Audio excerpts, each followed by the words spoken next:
अगर आप कभी इस बात का विचार करोगे तो आपको अनुभव होगा कि वही है जो सोते जागते जीव की रक्षा करता है। जब हम सो जाते हैं अपनी देह की भी सुध नहीं रहती, किस दिशा से कौन आकर आक्रमण कर दे क्या खबर है। तभी तो जब एक राजकुमार ने कहा था मीरा जी से कि मैं आपसे विवाह करना चाहता हूं, तो मीरा जी ने कहा कि ठीक है, मैं जो खिलाऊंगी खा लोगे, खा लूंगा, जो पहनाऊंगी पहन लोगे, पहन लूंगा, और जब मैं सोऊंगी तब जागोगे। तब यहां पर आकर वो मौन हो गया, अर्थात सोना नहीं कभी, ये मेरी शर्त है, क्योंकि जो मेरा पहला पति है वो कभी सोता नहीं। मैं जब सो जाती हूं तो भी वो जागता हुआ मेरी रक्षा करता है। कहने का तात्पर्य ये है कि जो सुषुप्ति में है, जो अचेत पड़ा है वो मृत प्राय ही है। तो जो मोह की निद्रा में सोया है वो मृत प्राय ही है। जो संत और सत्संग की कृपा से जाग गया है, कल के सत्र में मैंने आपको निवेदन किया था कि भगवत कथा के शब्दों में क्या है, जागृति है। वो जगाते हैं, सोए हुए जीव को जगाते हैं, और जब जीव जागता है वस्तुतः वो तभी आत्मबल प्राप्त करता है। तो जो मोह निद्रा में सोया है वो भले सम्राट क्यों नहीं है, पर वो मृत प्राय है। तभी संत कहते हैं अरे सांस तो सुनार की धौंकनी भी लेती है, पर वो जीवन तो नहीं है। अरे जो न भजे हरि नाम को जानिए मरे समान।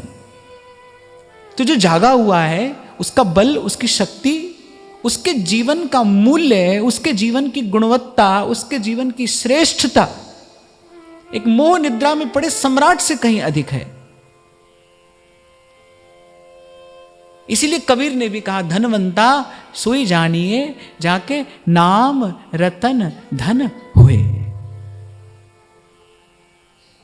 कई बार हमने चर्चा की, अनेक बार इस विषय पर कभी कम कभी अधिक चर्चा हुई कि बड़ा अद्भुत ये सूत्र है और बड़ा सुंदर रहस्य इसमें छिपा है कि सत हरि भजन जगत सब सपना।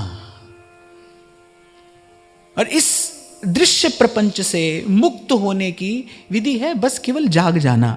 और कल भी आपसे कहा, आज पुनः कह रहा हूं, जागृति केवल संत के संग से ही संभव है। बिन सत्संग न हरि कथा और तेहि बिन मोह न भाग। उससे कम में, उसके बिना ये मोह की तंद्रा जो है ये टूटेगी नहीं। पहले संत मिलेगा, संत के मुख से भगवत कथा सुनने को मिलेगी, और उस भगवत कथा के प्रभाव और प्रताप से ये सोया जीव जो है ये जगेगा। शरीर की दृष्टि से, बुद्धि की दृष्टि से यहां कोई कितना भी बलवान क्यों न दिख पड़ता हो, पर हाथ में विष का प्याला आ जाए और कोई मुस्कुराता रहे, ऐसा तो कोई भगवान का भक्ति कर सकता है। ऐसी सामर्थ्य तो भगवान के भक्तों में ही देखी जाती है जिनका जीव जग गया है। मैं तो कई बार चिंतन करता हूं और आंख भीग जाती है। आप देखिए कैसा अपमान द्रौपदी का होता है, कोई उस पीड़ा की कल्पना नहीं कर सकता।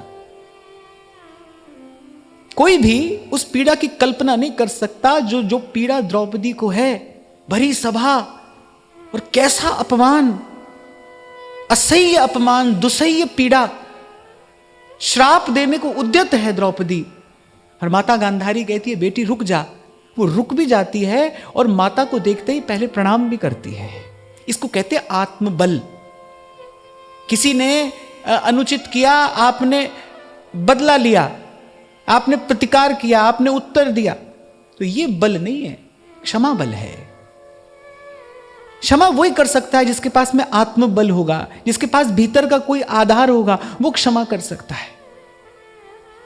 कहते अकारण करुणा सिंधु है भगवान, कितने कृपालु हैं, कितने दयालु हैं, ब्रह्मण्य देव हैं। कहते पर अश्वत्थामा की करनी देखकर तो भगवान को भी क्रोध आ गया। भगवान ने कहा ये आतताई है, माने ये धरती पर बोझ है, धिक्कार है इसके जीवन को, ये ब्राह्मण कहलाने योग्य नहीं है, इसके प्राण अभी ले लेने चाहिए। ऐसा व्यक्ति अगर जीता है तो वो धरती पर बोझ है, वो धरती के कष्ट का कारण बनता है, इसके प्राण ले लेने चाहिए अभी। और द्रौपदी कहती है कि नहीं, इसे क्षमा कर दो, ये गुरुपुत्र है। आज जो कष्ट मैं पा रही हूं, कल वो कष्ट इसकी माता पाएगी, और कष्ट बढ़ाने से बढ़ता ही तो है। अभी मैं कष्ट में हूं, मैं पीड़ा में हूं, कल इसकी माता इसी कष्ट और पीड़ा में होगी, और मेरा जीवन पीड़ा बढ़ाने के लिए नहीं है। कहते हैं भगवान के नेत्र छल छला गए उस समय द्रौपदी के मुख से सुने, कितनी पीड़ा में है ये। और आप उनके पूर्व की यात्रा देखिए, वो कितनी पीड़ा भोग कर आई है, कितनी पीड़ा, कितना अपमान, कितना कष्ट।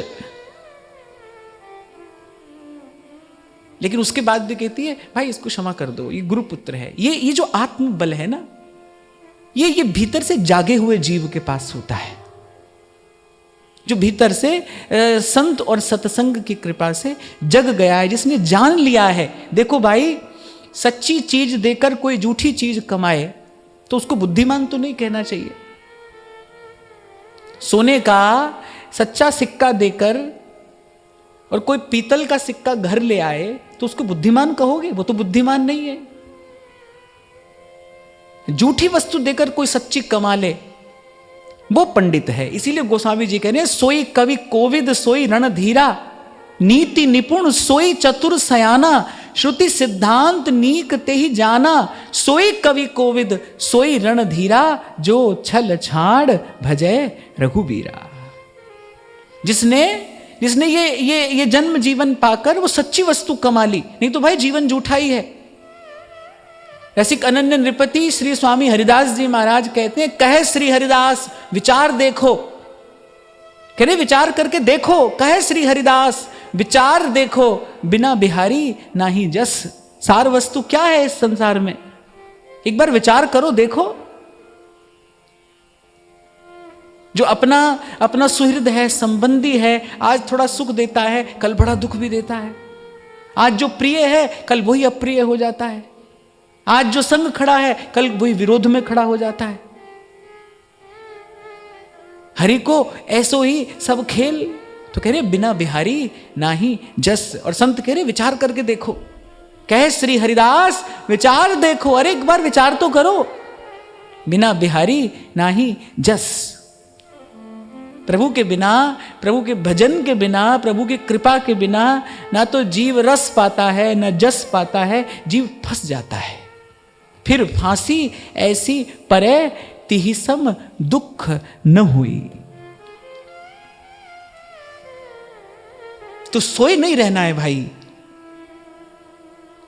बहुत गई और थोड़ी रही। बहुत विचार कर संत कहते हैं कि दो बातें मत भूलिए, नारायण एक मौत को, और दूजे श्री भगवान। मृत्यु का स्मरण करना अर्थात क्या?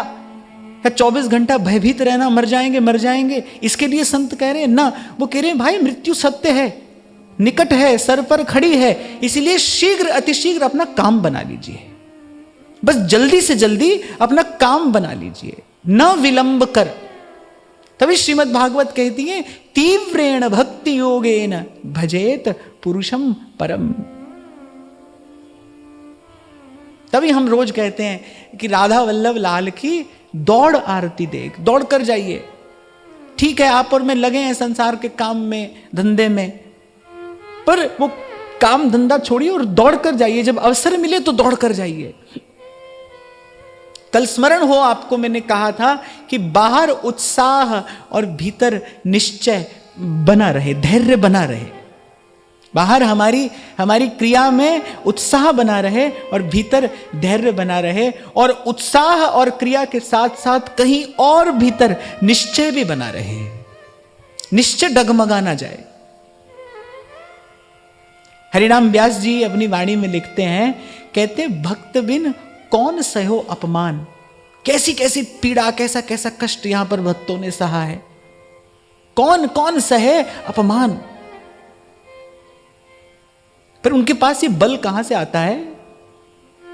कह रहे वो जो जागृति है ना, जो जीव जग गया है, जिसने अपने स्वरूप को जान लिया है, पहचान लिया है, ये जागृति ये आत्मबल प्रदान करती है।